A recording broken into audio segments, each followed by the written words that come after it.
नमस्कार दोस्तों, stock market studies में फिर से एक बार आपको बहुत-बहुत स्वागत है। तो आज यहाँ पे मैं डिस्कशन करने वाला हूँ एक ऐसे कंपनीज के बारे में जो देखा जाए तो जी मीडिया से बिलोंग करते हैं और जिसका नाम एक्चुअली जी मीडिया है। जी मीडिया आप सभी जानते हैं, जी एंटरटेनमेंट का ही एक सब्सिडरीज कंपनी है और इस कंपनी के ऊपर बहुत सारे दोस्तों ने कमेंट भी किए कि सर इस कंपनी के ऊपर क्या निवेश करना सही होगा? क्या इस कंपनी के ऊपर निवेश करने के बाद फ्यूचर में कुछ अच्छा खासा रिटर्न मिल सकते हैं? क्या स्विंग ट्रेडिंग के लिए कुछ लेवल बन रहा है? सब कुछ मैं डिस्कस करूँगा, आपको टेक्निकली दिखाऊँगा इसका चार्ट पैटर्न में, स्विंग ट्रेडिंग में कुछ पोजीशन बन रहा है कि नहीं बन रहा है। तो आसान होगा आपको इस पूरा कॉन्सेप्ट में पूरा कॉन्सेप्ट आपको आसान भाषा में समझाऊँगा।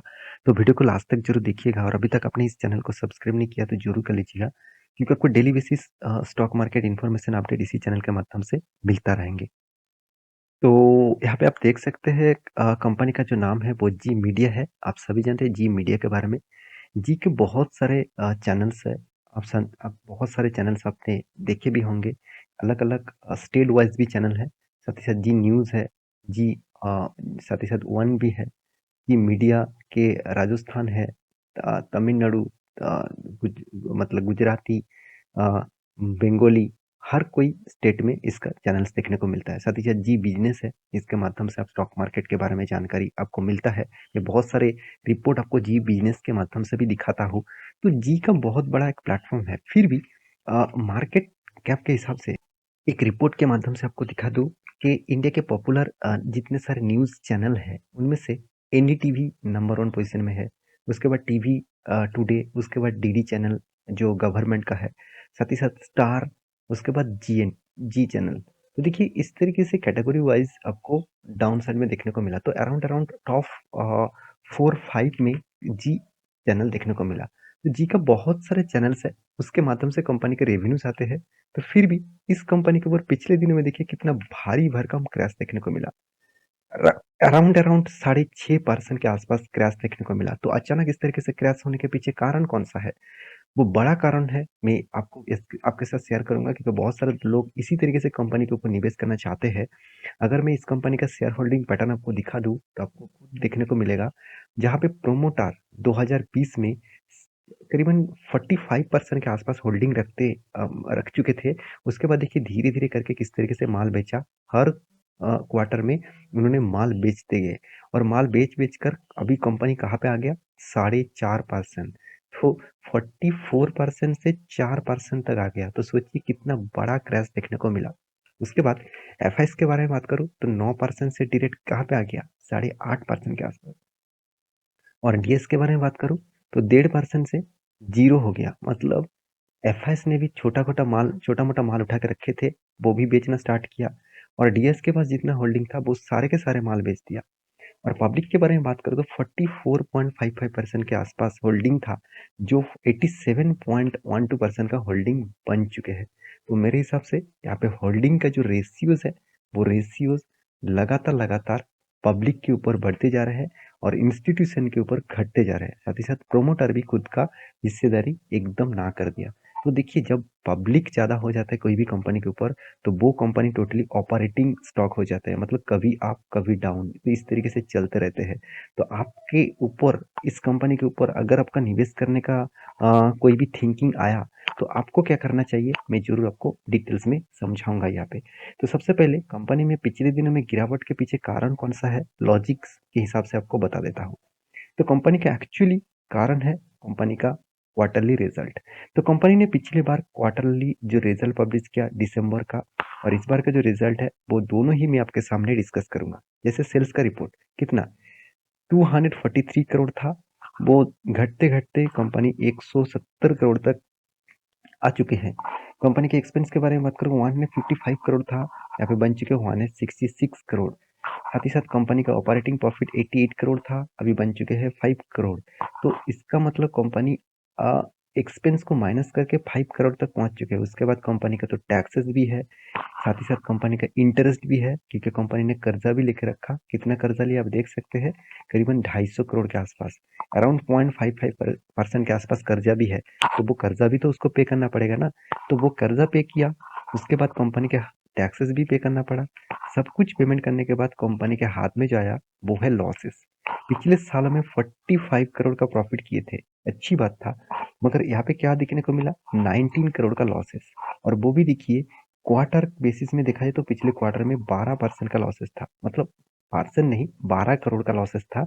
इस बार वो लॉस बढ़ के हो गया 19% के आसपास। तो ईयर ऑफ ईयर के ऊपर देखा जाए तो बहुत बड़ा नेगेटिव इम्पैक्ट आया, और क्वार्टर ऑफ क्वार्टर के ऊपर देखा जाए तो यहाँ पे भी नेगेटिव इम्पैक्ट देखने को मिला। तो प्रॉफिट जो जर्नी है तो वो टोटली नेगेटिव में कन्वर्ट हो रहा है। तो यहाँ पे प्रॉफिट एंड लॉस के बारे में बात करूँ साल भर में, यहाँ पे भी आपको लगातार लॉस दिखेगा। और रिटर्न के मामले में दिखा दूं तो शायद आपको एक साल में 28% का प्रॉफिट दिखे, बाकी सालों में आपको बिग लॉसेस देखने को मिला। तो इसका मतलब बिग नेगेटिव देखने को मिला। तो मेरे हिसाब से नेगेटिविटी बढ़ते जा रहा है पॉजिटिविटी के हिसाब से। तो कंपनी का सेल्स ग्रोथ, कंपनी का प्रॉफिट ग्रोथ, सब कुछ आपको यहाँ पे कुछ इस तरीके से देखने को मिला है। प्रॉफिट ग्रोथ और सेल्स ग्रोथ के बारे में बात करूँ तो CAGR का जो परसेंटेज है वो आप देखेंगे तो परसेंटेज के हिसाब से यहाँ पे कुछ नेगेटिविटी कुछ पॉजिटिविटी आपको यहाँ पे देखने को मिलेगा। 3 साल के बारे में बात करूँ तो 28% के आसपास यहाँ पे 3 साल में कंपनी के ऊपर प्रॉफिट देखने को मिला। बाकी सालों में कंपनी ने कुछ प्रॉफिट ही नहीं किया। तो क्या इस कंपनी के ऊपर निवेश करना चाहिए?